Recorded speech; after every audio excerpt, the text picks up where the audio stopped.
What is up, guys, and welcome. So today we're gonna make some beautiful custom fenders for a Honda Civic, but you can do this for any car. We'll get right into it after the intro. Welcome to Bondi Vision. Yeah, heard.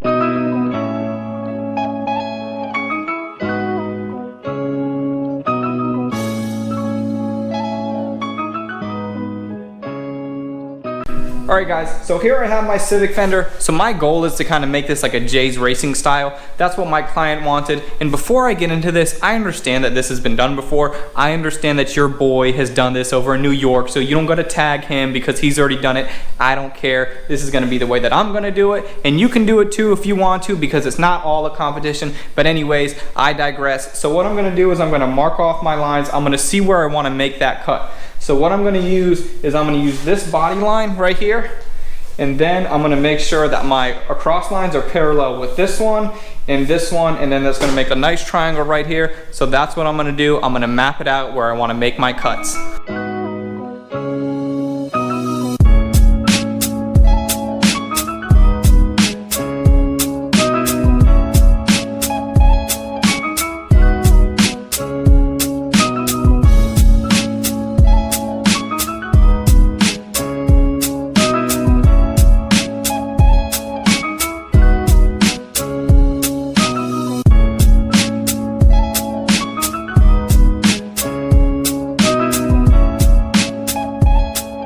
Alright guys, so we are ready to go. I got them both looking identical. The side marker is going to go right here. That's what the client wanted. And you guys got to understand that a lot of the stuff that I'm doing isn't what I want. It's me making what the client wants happen. Now what's next for me to do is I'm going to start to cut them out. I usually like to use a die grinder when I'm cutting stuff, but since this is a little bit smaller, I'm going to be using a little Dremel with my airline, and this will be better. So I'm just going to have to take my time and make sure it's real easy. The better I get it now, the less I'm going to have to clean up later.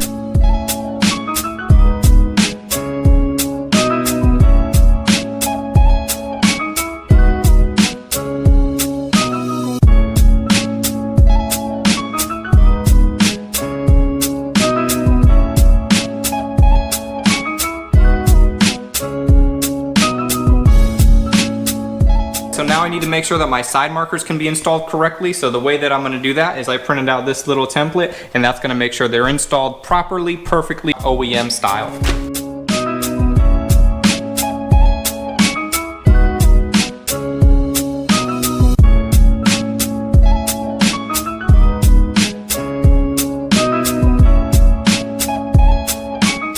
This is the point where it becomes a little more difficult, so go ahead and follow along real closely. So as you can see, I got all the cutouts made. So what I used right here is I just used a whole bunch of paint sticks and I just taped them together. That is how big I want my gap to be. I'm gonna do that on both sides, again, making sure that the left side is exactly identical to the right side. So at this point, what I'm gonna go ahead and do is I just take a little piece of paper. You can use any kind of paper. The thicker the paper, the better, but this is what I have to work with. I found that cardboard is a little too thick, but anyways, so you'll take a piece of paper just like this, and then you hold it from the back right there, and then you can see the little triangle that it makes right there. That's what we're going for. That's what the metal is gonna be like. So then make a bottom piece, make a top piece, and that's what I already did, and that's what I have going on right here. So this is my top piece. This is the bottom piece, obviously. Where I drew all these checkers, I'm not gonna be using this, but I like to make the shape a little bit bigger so that way I can hold on to something while I'm welding it. So I'm gonna go ahead and I'm gonna turn these into metal rather than just paper. I just use my die grinder. You could use a plasma cutter, you could use whatever you want, as long as you get this shape and some metal, and it's gotta be nice and neat. Clean up all the edges and you'll be good to go. So here you can see I got my bottoms, my two tops. And again, these got to be identical to one another, so all you got to do is trace out for one, and then you can transfer that from the left one to the right one to end up with two identical bottoms and two identical tops. Now I need to prep the fender to essentially weld these in.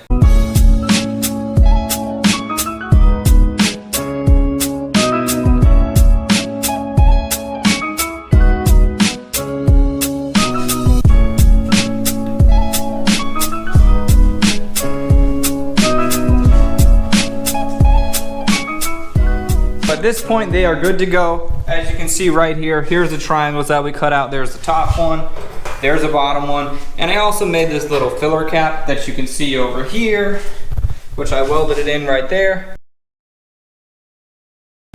And I don't know if you noticed, but my welding is more of a stitch weld. Since these Fenders, they're aftermarket, they're super thin. I think even OEM Fenders are the same thickness. You gotta be super careful not to weld a consistent bead, or else you're gonna warp the metal and it's gonna get completely crazy. So my next step in this process is I gotta start laying down some Bondo just to kind of smooth it over. I'm just gonna go for as little Bondo as possible to make it perfect. Make sure you spend extra time working the metal. The more metal work you do, the less Bondo you're gonna have to do. Number one, the stronger it's gonna be, and the easier the process is gonna be to complete. So that's just a little tip. Take your time on the metal, use less Bondo.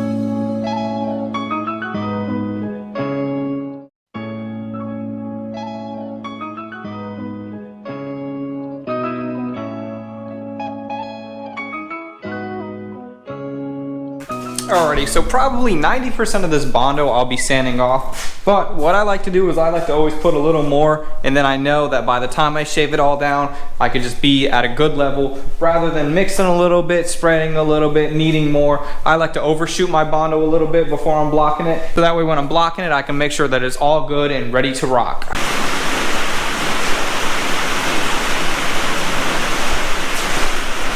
Alright, so this is what it looks like after the Bondo's been spread and worked and blocked and worked real nicely. I just did a little bit. But anyways, I'm gonna keep moving on. My next step is to lay down the primer. I apologize if this clip sounds a little funny. It's raining pretty bad outside, but I gotta keep moving on nevertheless.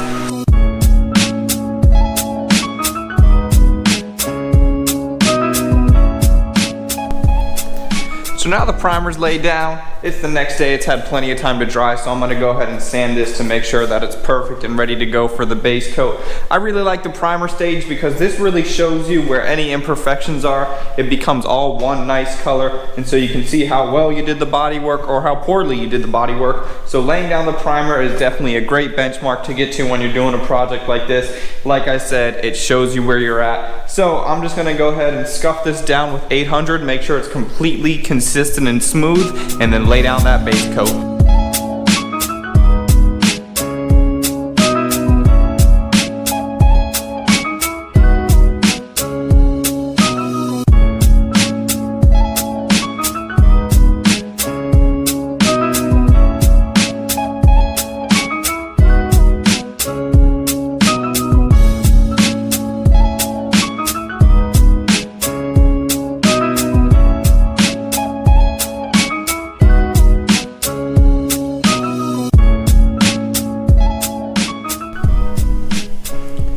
Alright, so for this video's sake, these Fenders are 100% complete. For actual real life sake, they're about 98% complete. I'm still gonna wet sand and buff them for my client. I always wet sand and buff some stuff, especially if it gets some little dust specks in it. And like I said in some of my other videos, that's not uncommon. Anybody that's painting, that's putting out good results, is definitely wet sanding and buffing their stuff.